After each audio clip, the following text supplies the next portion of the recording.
Hey everyone, welcome to a very different sort of video for me. I am filming at night, which I don't normally do.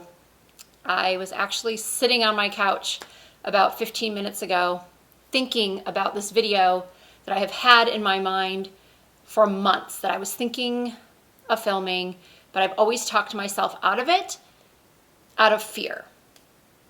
And then I got a comment today on my Sephora video that just sort of solidified my need to film this. But I was still afraid. So, cut to, again, 15 minutes ago, I'm sitting on my couch and I can't stop thinking about it. I can't stop thinking about this person's comment, my reply, her reply back to me, and I said, you know what? I just got to do it. I said, Risa, get off the couch, fix up your makeup a little bit, turn on your equipment, and just do it. And so here I am. So I'm going to get to it. I want to talk about 5, 6, 7, I'm not sure how many things I have on my list. Things that I want you, the viewer, to know. So what happened today with the comment was the person said that my video, she struggled to get through it. She struggled to watch it. And that was all she said. She said, I struggled to get through this video. And so I replied back by saying, could you elaborate? You know, it would be nice if when people leave comments, the thumbs up, thumbs down thing is so useless. I don't know why YouTube does it. We ask for those thumbs ups because it gives us engagement, and engagement helps YouTube feel like people are enjoying our video, so then it's more likely to show up in suggested, which is how we get discovered, which is how we get views, which is how videos go viral. So engagement helps, but the thumbs down, they don't tell us anything. I mean, I've been on YouTube long enough and I've seen in other people's videos and I've heard on message boards that sometimes people will give a thumbs down if they just disagree with you. If, say, you're reviewing a foundation and you say that you love it and somebody else hates it, they'll just thumbs down the video. Or they don't like your hair that day. Or they think you talk too much. That's the reason why they'll give you a thumbs down. But we, as the creator, we don't know why you gave it the thumbs down. And we're just like, what's the point of this? It really, it's to the point where I don't even pay attention to them anymore. I know that when it's a sponsored video, I get a lot more thumbs downs, and that I don't understand, and we'll get to that in a moment. Well, I sort of understand it, actually. So I asked her to elaborate, and she said that she felt like these Sephora videos, the recommendations and all of that, they're just us all pushing the same products that we got for free, and it's like a commercial. And when she said the for free, that's what really got me. And that's what sort of pushed me over the edge from wanting to do this video, wanting to do it, talking myself out of it. And then this comment was like whoosh, right over the edge. Because I nothing that I showed in that video, with the exception of the Belief moisturizer, did I get for free. If you follow me on Instagram, you'll see that number one, I'm not on stories that often, not nearly as much as some other YouTubers. But I'm not always doing PR unboxings and showing you what I got. I just don't get much. As you can clearly see, I have over 100,000 subscribers, but it honestly wasn't until, and I'm grateful for every single one of you, by the way. I'm so happy for how far my channel's come. But it wasn't until I hit probably about 40 to 50,000 subscribers that I got a little bit of PR trickle in. And now I am on Urban Decay's PR list, but sporadically. I don't get all of their launches. I am on Wander Beauty's PR. I can't even think of, there's really not a lot of big brands. I'm not on Bobbi Brown or Laura Mercier or MAC or NARS or Tarte or Too Faced or Natasha Denona or any of those brands. I'm not on their PR list. I don't get PR from those brands. I buy the products that I show you. And Samantha Ravindal, I don't want to hate that I probably just butchered her last name, but she's a doll. She's a huge YouTuber. I'm sure you know who she is. She did a video several months back about how she was going to tell these brands or ask these brands to remove her from their PR list because she was just getting too much stuff. It's so wasteful. And, you know, she was spending just a lot of money in recycling. And she said that she felt like these companies should give the products to the smaller creators versus the really big creators because they're at a level where they're making enough money where they have no problem going out and buying the one foundation shade they need to review, or, you know, a couple of lipsticks from a collection or even the whole collection. I mean, big YouTubers are making good money. YouTubers of my size, we are not. I mean, maybe there are some my size that are making a lot, but I can tell you this much. If I were a single mother, I would not be able to support my family on my YouTube earnings. I didn't start making any AdSense money until I had probably 30,000 subscribers, 20 to 30,000 subscribers. And even then it was maybe $200 a month, $300 a month, $500 a month. It was nothing substantial. I was making very little on any affiliate links. I wasn't getting any sponsorships. So anybody who says to themselves, I'm going to get on YouTube and I'm going to make so much money like these big YouTubers, it's like trying to be an actor and actress. Los Angeles is full. Los Angeles and New York, they're full of women and men that want to be famous actors and actresses, and very few of them will make it. A lot of people make enough of a living that's all they need to do, but most don't. Most just sort of get by waiting for their big break.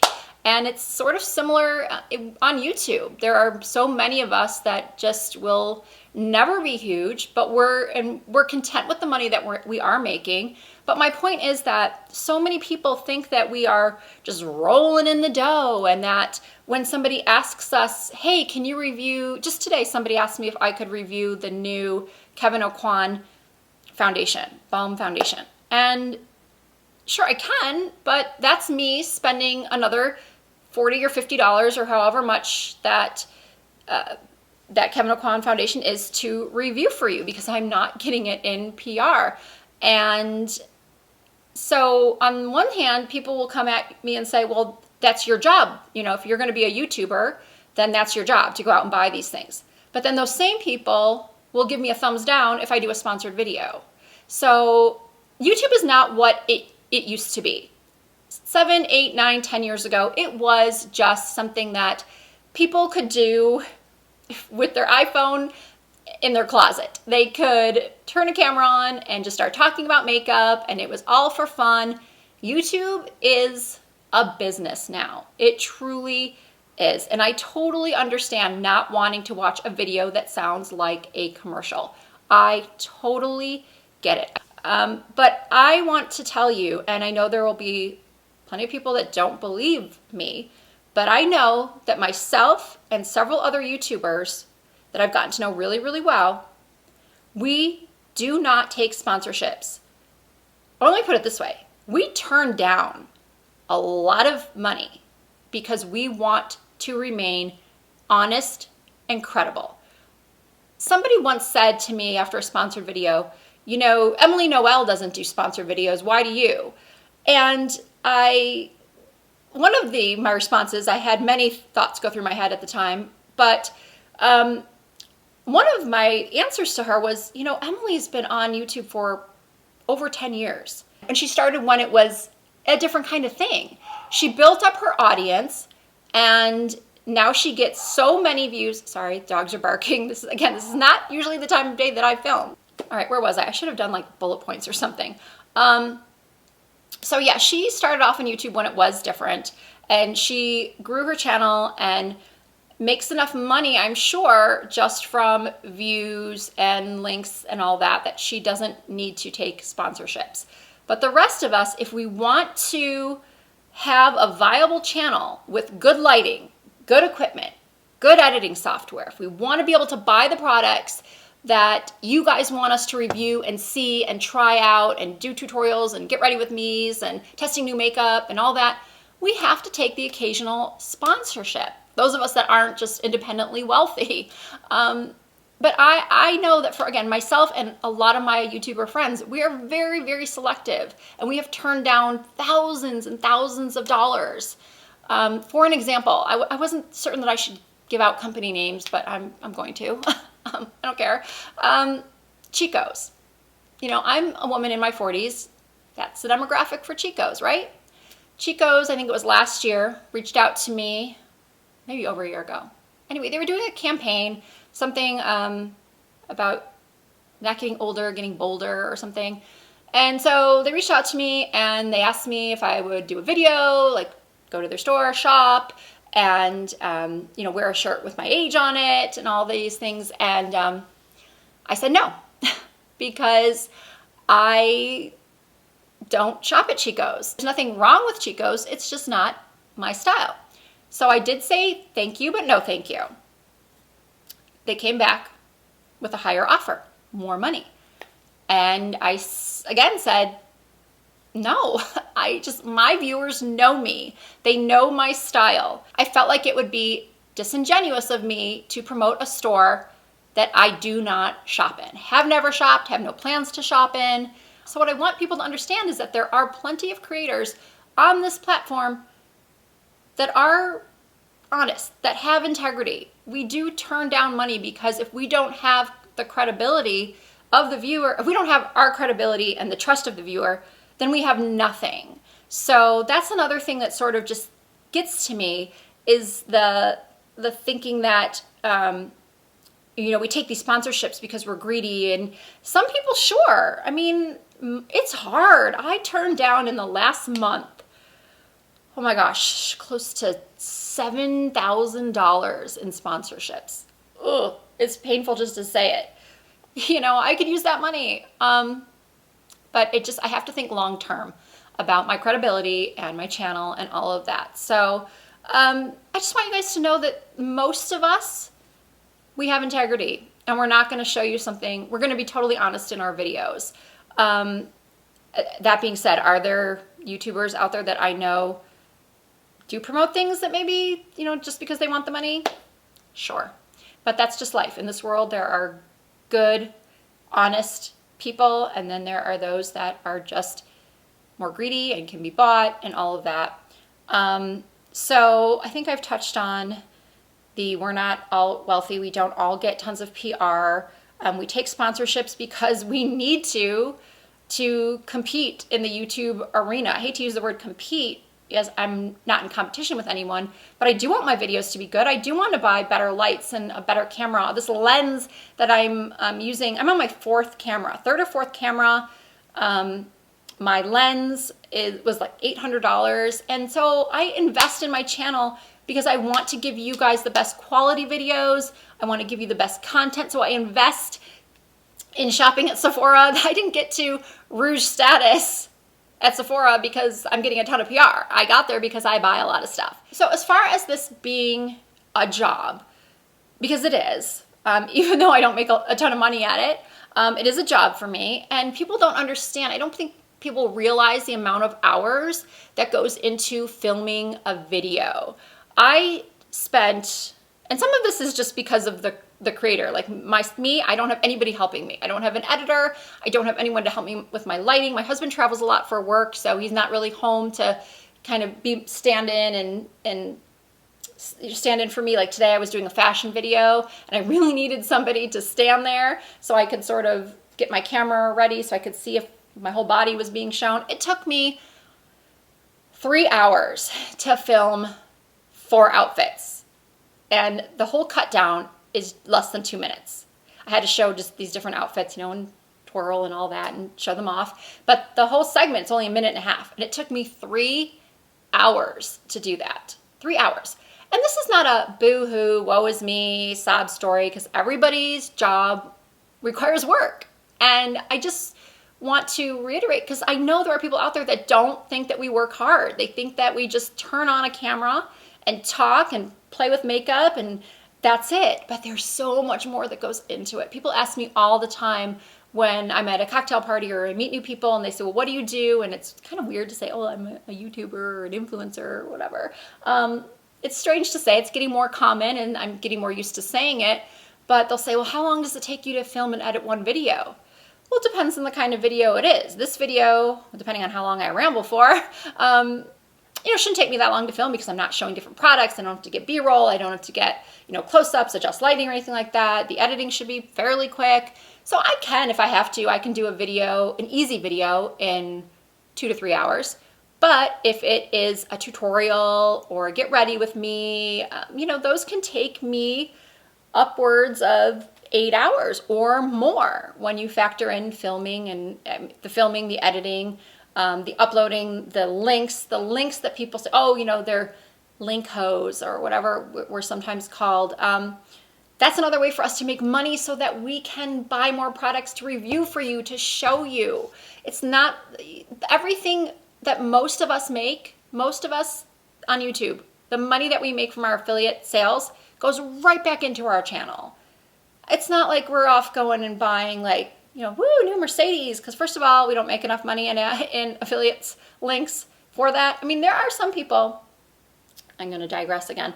There are YouTubers that only show high-end products, and so they make a little bit more money than those of us who show drugstore, because obviously if you're showing an $88 foundation versus one that's $7.99, you're going to make more commission off of the $88 foundation. So luxury channels are going to make more in affiliate money than those of us that do more drugstore. So my point is, though, that they are labor intensive. We do put so much money into our channels. So sponsored videos are not. We are doing it so that we can put out really great quality, useful content for you. Actually, this might be the last thing I want to touch on. I would ask that you as the viewer, you take into account that some of us are just stay-at-home moms. Me, as a former makeup artist, I wanted to do something from home so that I wasn't gone on the weekends, because being a freelance makeup artist, that's your weekends, weddings, weekends. When I was a trainer for Stila, I would go to all the different Ulta stores and Sephora stores, and guess what? Guess when I would go there? Friday, Saturday, Sunday. My husband travels a lot for work. I wanted something that I could do from home, but still have my, keep my foot in the door of the makeup world, teach people what I've learned in my 20 plus years working as a makeup artist. But I know nothing about filming, camera equipment, cameras themselves. I don't know how to work this freaking thing. I have had, my friend Michelle Long has come over many times and showed me different things to do on my camera, because I have no clue. I've tried to rent other equipment that was better, and my husband doesn't know anything about it either. So just please be kind when you're saying, oh, your sound is off, or, your video's washed out. Not every video is going to be perfect. We make mistakes. I am not a professional editor, video maker. I do my very best. And I think we all do. I mean, some people, they're just better at it. They just have that techie gene, or they have someone in their family that can help them. They have somebody just, my husband's very, very supportive, but he's no help to my channel whatsoever. He knows nothing about YouTube. He knows nothing about social media. He's not even on social media. So again, this is not like, oh, boo-hoo, woe is me. I'm just trying to get people to understand that we are doing the best we can, and that comments really do hurt. I know I have developed a much thicker skin as I've been on YouTube, the longer I am on YouTube, but it's kind of human nature. I know people say don't focus on the negative. You've got 100 people saying something nice, but you focus on the one negative comment. And again, I think it's just human nature to want to be liked and want somebody to enjoy what you've worked so hard on. So for somebody to say, oh, you had too much blush on in the video, or occasionally you'll get the person that says your voice is annoying. Well, I can't change that. I've had this voice for 46 years. I can't change it. I'm sorry.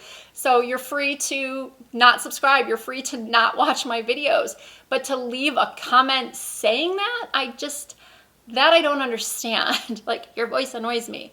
I would never say that, because what good does that do? I mean, isn't there like an acronym of, is it helpful? Is it nice? Is it, I can't remember what it is. There's these 4 letters.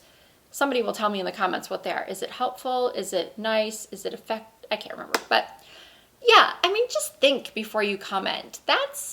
And again, most of you watching probably aren't the nasty commenters. You're probably my supporters and understand the ins and outs of YouTube a little bit more than the group that I really am wanting to hear this video that I'm not so sure they will.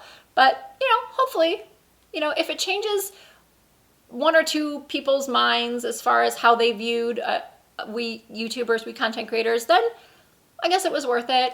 I might change my mind after this video has been up for a couple hours and maybe some nasty comments come rolling in. I'm expecting it, but that was my fear. I've overcome the fear. I'm here, I'm filming. I guess if this video does end up going live, then I've overcome the fear. And I'm not even gonna say what I normally say, which is, if you liked this video, please give it a thumbs up and subscribe. I'm not even gonna say that. I'm just gonna say thank you so much for watching. Whether you watched 2 minutes of this, 3 minutes of this, 20 seconds of this, I truly appreciate it. I truly appreciate your support. I love what I do. I love being on YouTube. I don't see myself stopping anytime soon because I love makeup. I love teaching you guys. I love the feedback that I get. My favorite comments in the world are from people that say, especially women my age, like 40 and up, that say, I'm gonna start tearing up. I get this way. I get so overly emotional when it comes to these types of comments. When people say, I haven't worn makeup in years and I haven't felt confident or beautiful, but your tips have really shown me, they've made me feel beautiful again. And Barnes once said that if you pinch your nose and you suck in, the tears stop. Oh, I think it worked. Thank you, Scott Barnes. So yeah, I'm just gonna stop talking now. Thank you guys so much, and I will see you again very soon.